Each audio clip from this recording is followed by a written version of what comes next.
Bismillahirrahmanirrahim.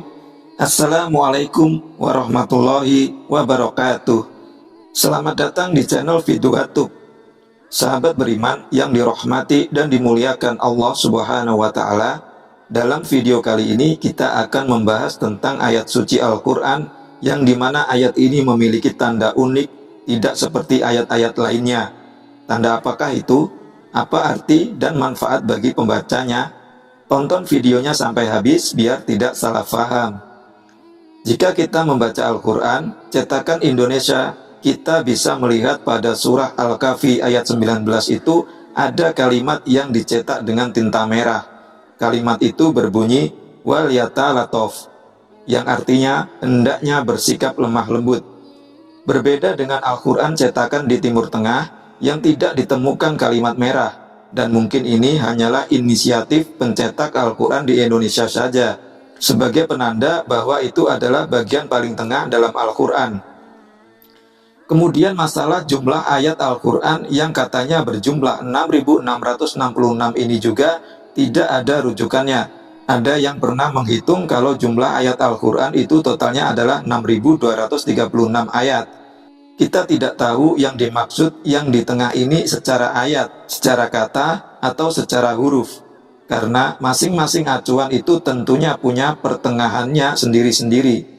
Ulama juga berbeda pendapat mengenai jumlah ayat, kalimat, maupun huruf yang ada dalam Al-Quran. Mengutip dalam kitab tafsir yang menyebut beberapa pendapat tentang pertengahan mushaf Al-Quran, jumhur ulama menyebut bahwa huruf ta dalam lafadz wal yatalatof dalam surat Al-Kahfi ayat 19 merupakan pertengahan dari Al-Quran. Namun ada pendapat lain seperti Imam Ibnu Atiyah menyebut bahwa Imam An-Nawawi berpendapat bahwa pertengahan Al-Quran adalah huruf nun dalam lafadz nukron. Ada juga beberapa pendapat yang beredar kalau warna merah ini ada sejarahnya, yaitu ketika Utsman bin Affan radhiyallahu anhu terbunuh. Tetesan darahnya mengenai mushaf Al-Quran tepat pada tulisan wal yatalatof. Maka penulisan wal yatalatof ditulis dengan warna merah untuk mengenang kematian Utsman bin Affan. Di berbagai catatan bisa kita temui kisah wafatnya Utsman bin Affan memang sedang membaca Al-Quran, tetapi bukan tepat di tengah-tengah seperti yang banyak tersebar di media sosial itu. Tetapi tetesan darah itu adalah dalam surat Al-Baqarah, dikutip dari buku karya Utsman bin Muhammad Al-Khamis. Disebutkan kalau para pembunuh Utsman adalah orang-orang keras dan kasar yang berasal dari penduduk Mesir. Mereka itulah tokoh penggerak fitnah yang menimpa Utsman bin Affan. Adapun orang yang membunuhnya secara langsung menurut pendapat yang masyhur, dia adalah orang Mesir yang bernama Jabalah. Diambil dari hadis riwayat Ahmad menyebutkan, dari Amroh binti Atah, dia menuturkan, aku keluar bersama Aisyah menuju Mekah pada tahun Utsman terbunuh. Kami kemudian melewati Madinah. Saat itu kami sempat melihat mushaf yang berada di pangkuannya saat dia terbunuh. Kami melihat juga bahwa tetesan darah pertama yang menimpa mushaf itu adalah pada awal ayat yang berbunyi, maka jika mereka beriman kepada apa yang kamu telah beriman padanya, sungguh mereka telah mendapat petunjuk. Dan jika mereka berpaling, sesungguhnya mereka berada dalam permusuhan dengan kamu. Maka akan memelihara kamu dari mereka, dan dialah yang maha mendengar lagi maha mengetahui. Quran Surat Al-Baqarah ayat 137. Kemudian Amroh melanjutkan, maka tidak seorang pun di antara para pembunuh itu yang mati secara wajar. Mushaf yang dimaksud tersebut masih ada dan disimpan dengan baik di Tashkent, Uzbekistan. Mushaf ini disusun oleh Khalifah Utsman bin Affan pada abad ke-7. Masih terdapat bekas tetesan darah sang khalifah ketika ditusuk pedang saat membaca surat Al-Baqarah, tetapi sayangnya mushaf tersebut tidak boleh difoto. Mushaf yang tersimpan di Tashkent ini terdiri dari 338 lembar dan merupakan sepertiga dari isi Al-Quran seluruhnya. dan percikan darah yang ada di mushaf itu telah dilakukan tes DNA dan terbukti kalau itu adalah tetesan darah manusia pada abad ke-7, di mana abad ke-7 itu sejaman dengan masa kekhalifahan Islam yang ketiga. UNESCO sendiri juga mengakui kalau mushaf itu adalah peninggalan bersejarah umat Islam.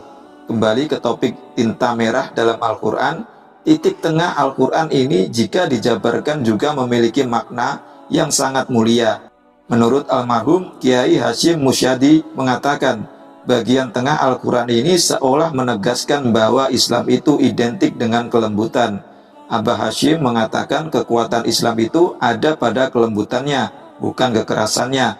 Sebagaimana sering dicontohkan oleh Rasulullah SAW, Abah menyontohkan saat ke Rusia, ada orang yang bertanya, apa benar Allahu Akbar itu artinya merusak?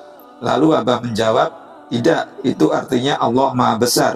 Abah pun bertanya, mengapa dia bertanya atau mengira begitu? Ternyata karena orang itu sempat melihat video di mana ada orang yang berteriak, Allahu Akbar, lalu merusak atau melakukan kekerasan.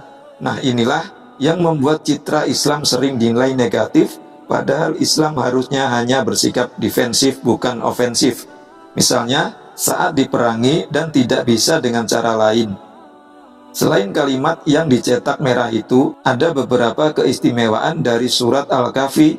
Nabi Muhammad SAW bersabda bahwa jika seorang manusia rajin membaca surat Al-Kahfi tidak hanya di hari Jumat saja, maka dia akan terhindar dari fitnah Dajjal.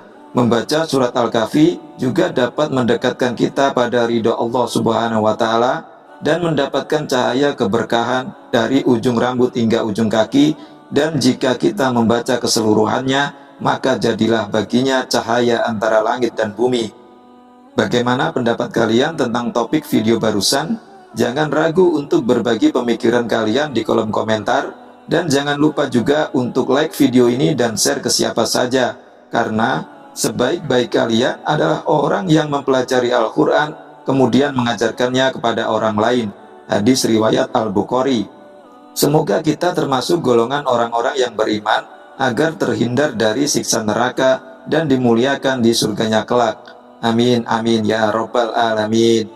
Terlepas dari semuanya, wallahu a'lam bishawab. Akhir kata saya ucapkan banyak terima kasih. Sampai jumpa di video berikutnya. Wassalamualaikum warahmatullahi wabarakatuh.